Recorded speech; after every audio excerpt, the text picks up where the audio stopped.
The Great Southern and Western Railway of Ireland was a line, when founded, people were very proud of. It wasn't just there to get goods from A to B. It was there to show off the best Ireland had to offer. 1853 was especially important as the potato famine that had struck the country had reached its end and the population was beginning to recover. It was ready to embrace other pursuits and economies, such as tourism, with the railway central to bringing in trade. The Great Southern and Western Railway were only too happy to give the passengers the best service. The service was great, but on the 5th of October, the Cork and Dublin service was also late. The express's driver knew it couldn't be helped. The October cool air had created a thick fog, and with dusk creeping in, it made driving difficult. The train that he was pulling was a special one. 45 people, most of them upper class, and were seated spaciously across a mix of 4 first and second class coaches. A brake van completed the train, however this was seated near the tender, as the last coach had an open balcony, so passengers could sit outside with a clear view. The engine, number 14, was quite reliable and had been unremarkable in its 5 years of life. But 5 miles later, just out of Straffon station, the driver could tell something wasn't right. He stopped the engine and a quick examination confirmed the problem: a broken piston. At the same time, a slow goods train and cattle train had left the previous station at 6 p.m. It was working along the line collecting freight from the stations it passed. It was given the all clear from the signaller and it set off with just a minute of delay. All was well on the line, and both driver and fireman were happy to get that extra minute back by opening the regulator to a steady 30 miles an hour. This wasn't against any rules, and the clear stretch was perfect to claim that precious time.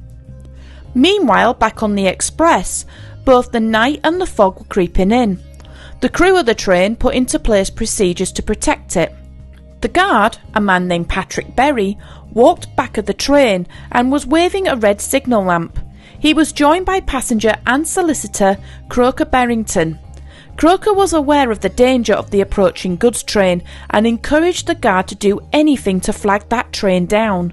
But with the fog, the little guard's lamp was next to useless. Seconds later, the goods train passed without a thought.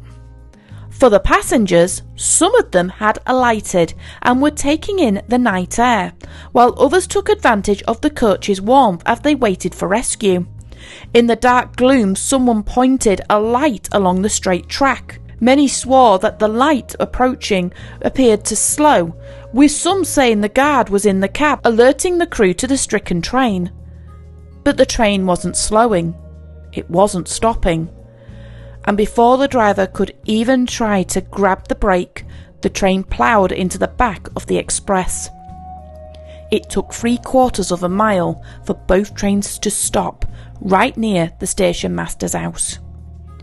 The investigation was quick, and on the 25th of October the findings were read out to the Board of Trade, and it was damning. Not enough was done to stop the train. There were no detonators. But as the track was straight, and despite the fog, the humble tail lamp would have prevented this. Instead, when checking the remains of the back coach, the light was missing. 18 people died as a result of that missing lamp, and it reminded people just what a crucial role that lamp was. In the beginning, tail lamps were simply torches lit to signify the end of a train.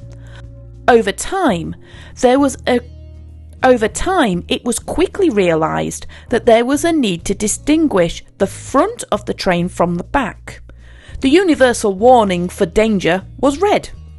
Open braziers made way for oil lamps by this point, and it was now simple to put a red reflector in front of the flame. But the lamps had alternate and different uses. When the railway signal boxes were dependent on physical levers and bell codes, a passing engine was in and past the box in a second. However, the signaller had momentary control of the section before and the section it was heading into. A missing tail lamp told the signaller that the train was missing its tail, and it was sitting prone on the previous section. Through the bell code system and the block system, the signal could tell both the previous signalman and the oncoming one of the problem, halting both the stricken train and any new trains into the previous section, all without picking up a phone. The guard ultimately has control of the lamp. If the guard needs to go under the coaches or need to check a coupling, for example, then the lamp can be left on the train's front. Railway regulations prohibit any engine backing onto it, protecting the guard as he does his duty. Other uses can include protecting and alerting crews to a shunted train that may have wheel chocks, and to alert the crews of vehicles on sidings. Because the lamp could be removed, there were many mistakes.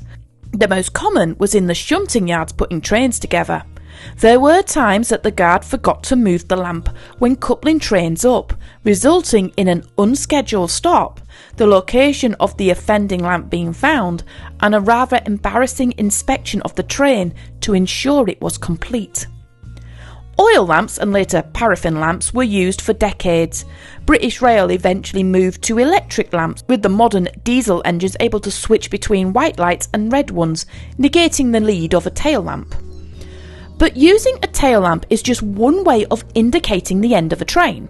In India, some coaches are made with only one set of corridor connections. The end of that coach is then painted with a large X and a rear lamp fitted. Sometimes it also carries a sign with the signal LV. There are strict rules that this coach must be shunted at the end of a train, but its use is the same. If it's missing, it must be assumed that it has been detached. In the USA, freight trains are fitted with an end-of-train device, replacing cabooses. These devices can do more than just show a red light. The device can send data back to the engine and its crew on the condition of the train, including air pressure.